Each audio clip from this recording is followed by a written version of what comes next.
Cowboys fans, tough one out there Sunday. 47-9 against the Lions. Oof. Not exactly how we drew it up, right? But hey, that's why we deep dive. We're not just doing the post-game recap here, folks. We're digging into the why. Got some great expert analysis lined up for you. But more importantly, we're going to unpack all the stuff you guys are sending our way.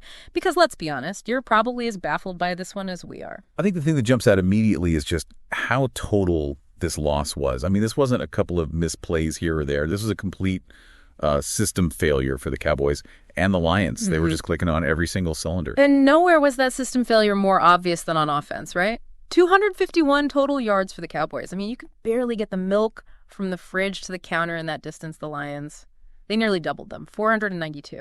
Yeah. And I mean, that difference in yardage, that's not just a number. It really speaks to the entire strategic battle that played out. Yeah. See, establishing the run in this game, it wasn't just like a bonus. It was absolutely fundamental. Both teams, how they wanted to control the pace of the game, it all started there. So break that down for us a little, because 53 rushing yards for the Cowboys, that's not just low, that's practically non-existent. Right, and that's where it gets really interesting, Yeah. because that feeds directly into what the Lions were trying to do. If Dallas can't run the ball consistently, suddenly everything's thrown off, it's 3rd and long, every single drive, their playbook shrinks. Right. And that Lions pass rush, they can just pin their ears back and go, they know Dak's going to have to throw. Which leads us to those brutal 3rd and 4th down conversions, or lack thereof. 3 for 13 on 3rd down, 1 for 4 on 4th. It's like they kept slamming face first into a wall out there. More than just a wall. It's like Yeah. the cascading effect. Yeah. Each one of those failed conversions, it wasn't just an isolated play. They were symptoms of this bigger strategic failure, right? Dallas could not, for the life of them, stay ahead of the chains. And what does that do?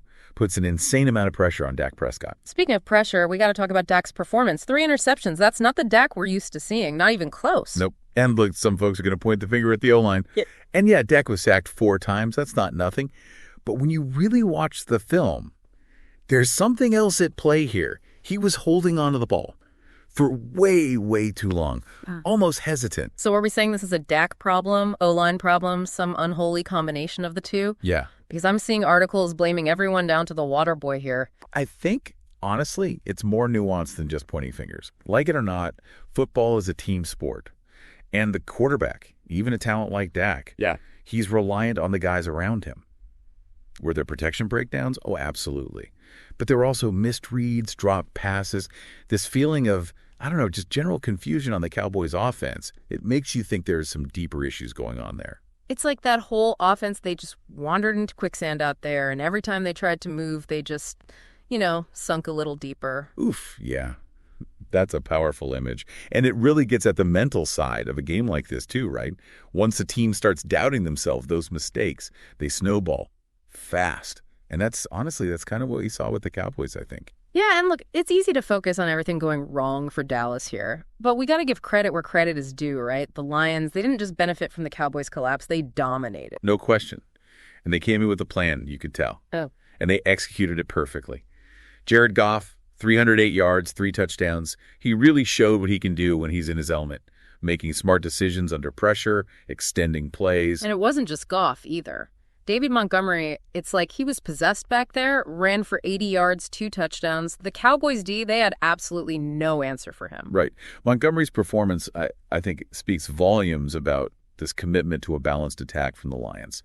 Even when they were up big, they didn't just become one-dimensional, They stuck to the game plan, ran the ball effectively, 184 yards on the ground as a team, kept that Cowboys defense guessing, off balance the whole game. Oh, and how about Jameson Williams? Can't leave him out of the conversation. Averaged a ridiculous 25 yards per catch. It felt like every time he touched the ball, bam, something explosive happened. And that's the thing. Williams is the perfect illustration of how the Lions exploited those weaknesses we were talking about with the Cowboys. Dallas is so worried about the run game, they completely forget about a talent like Williams on the outside.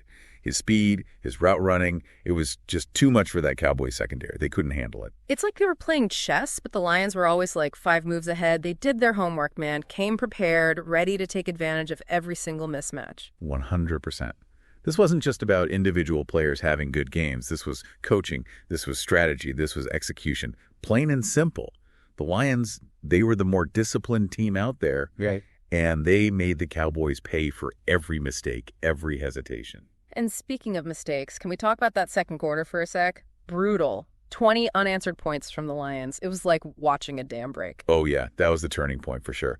It's one thing to fall behind, but the Cowboys, it's like they completely unraveled. Their body language, the play calling, everything just screamed frustration.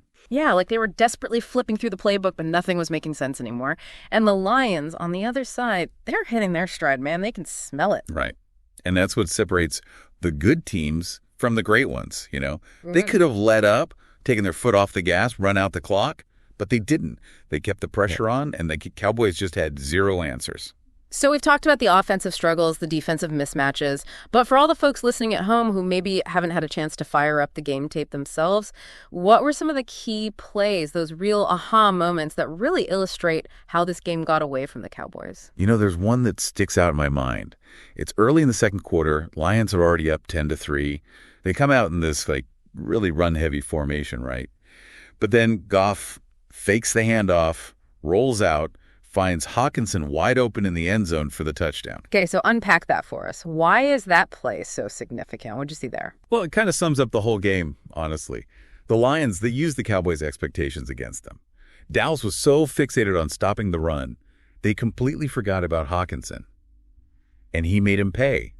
That's the kind of play calling, that strategic thinking that wins games at this level. And it wasn't just a one-time thing either. Time and time again, the Lions were ready for whatever the Cowboys threw at them. They were reading the defense, calling audibles, anticipating, always a step ahead, like you said. It's like they hacked into the Cowboys playbook or something. Yeah, it's that preparation meets opportunity thing, you know. The Lions, they clearly came in ready to exploit those weaknesses, the stuff we talked about. But it's more than that. They capitalized on those little shifts in momentum, those in-game adjustments. That's what the really great teams do. They control the story of the game. So look, we've broken down those offensive struggles for Dallas, the defensive mismatches, but I gotta ask, for all the Cowboys fans out there listening right now, is this like a one-time thing? Did the Lions just catch lightning in a bottle, or is this a sign of something worse, a pattern we're starting to see? That is the million-dollar question, isn't it? And honestly, the answer's probably somewhere in the middle. Yeah. I don't think it's time to panic just yet, but this game, it definitely exposed some cracks in the foundation for Dallas. They got to figure out this run game, they got to protect Dak better, and they got to learn how to adjust when things aren't going their way. If they don't, it could be a long season. Exactly. So, Cowboys, back to the drawing board, back to basics. Yeah. But what about the Lions? Are they for real? Was this a fluke, or are they the team to beat in the NFC? They've been building something special in Detroit, and this win, this was a statement. But the real test is consistency. Can they bring that same energy, that same execution week in and week out? That's what separates the contenders from the pretenders. They beat the Cowboys, yeah, but can they hang with the best of the best? We'll see. I guess that's why they play the games, right? You said it. All right, so for both these teams, the real work starts now. Cowboys got to find their footing. Lions got to prove they're here to stay. But for everyone listening, I think this game was a good reminder. Every single Sunday in the NFL is a news story. New upsets, new heroes. Those did that just happen? Moments that keep us coming back for more. That's the beauty of it, isn't it? This league, it's unpredictable, it's exciting, and no matter how much film you watch, how many stats you crunch, there's always that element of surprise. Couldn't have said it better myself. So for all you armchair quarterbacks and fantasy gurus out there, keep your playbooks handy, your eyes glued to the screen, and most importantly, keep those minds open. Because if this game taught us anything, it's that in the NFL, anything can happen. Hey, listeners! If you've enjoyed today's episode of The Good Advice Giver, then don't forget to hit that download button and follow us for more insightful conversations that help you level up your life. Whether it's improving your business strategies, mastering personal development, or finding the best ways to boost productivity, we've got you covered every step of the way. Today's episode was packed with advice on how to overcome obstacles and navigate challenges, and we'll continue bringing you more episodes filled with actionable tips and expert interviews. By following the podcast, you'll never miss out on fresh content that's designed to inspire and empower you. Don't forget to download this episode so you can listen anytime, anywhere. Whether you're commuting, hitting the gym, or taking a break, The Good Advice Giver will be right there with you to offer guidance and motivation. And here's your next step. Share this podcast with someone who could use a boost or some solid advice. Let's grow this community together. Your support helps us continue to bring you more of the advice you need to achieve success and live your best life. So, download, follow, and share today. Thanks for tuning in, and we'll see you in the next episode of The Good Advice Giver. Today is your lucky day. Today is the day that our $3 website works for you, paying you directly to your PayPal daily. Imagine $3 ongoing continuous payments to your PayPal account. Imagine falling asleep and waking up to $300 in your PayPal account. How would this make you feel? How could this help you? What bills could you pay? What kind of fun could you have? What does that retirement look like now? All for a one-time payment of $3. This website is DFY done for you, fully built and completely hosted, and never stops collecting payments for you. You have spent $3 on coffee on a regular, but that coffee won't help you create multiple streams of income. Click the link below.